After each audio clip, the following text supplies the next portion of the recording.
ইনশাআল্লাহ আগামী দিনে আমি বিশ্বাস করি ঢাকা 11-র মানুষ যতবার সুযোগ পেয়েছে ততবারই বিএনপি অতীত কাজের মূল্যায়ন করে সদস্যদের নিয়ে আমরা আজকে নির্বাচনী মিছিল আরম্ভ করতে যাচ্ছি। আমি বিশ্বাস করি রব্বুল আলামিন এবং ঢাকা 11 আসনের জনগণ ভোটাররা আমাদের দানের শেষে বিপুল ভোটে ইনশাআল্লাহ বিজয়ী করবে।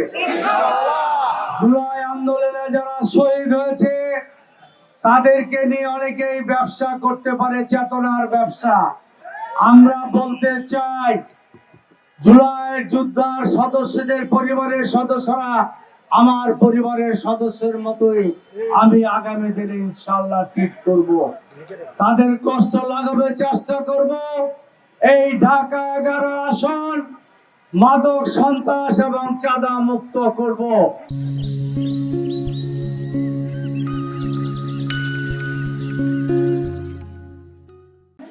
বিগত 17 বছর উন্নয়নের নামে লুটপাট হয়েছে সারা ঢাকা 11 আসনে। কোথাও আজকে গ্যাস নেই, মা বোনেরা রান্না করতে কষ্ট পায় এবং অনেক রাস্তা ড্রেন অক্ষত হয়ে পড়ে আছে।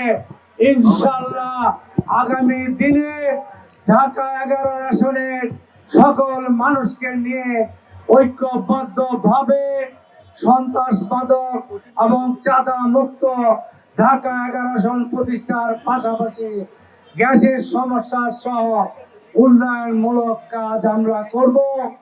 বিগত বিএনপি সরকারের আমলে আমরা এই এলাকায় একার মুক্ত করেছি, গ্যাস পানি বিদ্যুৎ দিয়েছি, এই লিংক রোড বাস্তবায়ন করেছি।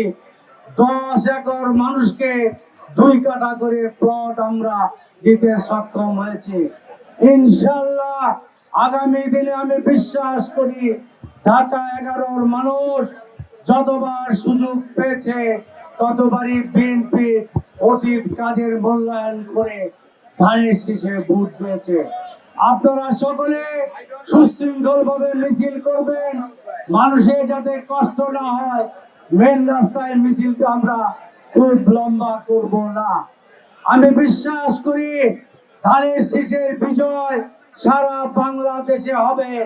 তারেক রহমানের নেতৃত্বে আগামীর বাংলাদেশ হবে বৈষম্যহীন একটি উন্নত কল্যাণ রাষ্ট্র। ইনশাআল্লাহ আমরা সকলে মিলে মানুষের প্রত্যাশিত বাংলাদেশ বিনির্মাণ করব এবং সেখানে কোনো বৈষম্য থাকবে না, ভোটের অধিকার থাকবে, আইনের শাসন থাকবে। আবারও বলি জুলাইয়ের এই 1400 লোক, বাড্ডার যে 600 মানুষ জীবন দিয়েছে তাদেরকে আমরা শ্রদ্ধার সাথে স্মরণ করব, তাদেরকে আমাদের পরিবারের সদস্যের মতো আমরা মূল্যায়ন করব ইনশাআল্লাহ। রব্বুল আলামিন আমাদের বিজয় করার সহযোগিতা করো এই প্রত্যাশা করি। সকলকে ধন্যবাদ। সুশৃঙ্খলভাবে আমরা মিছিল করব।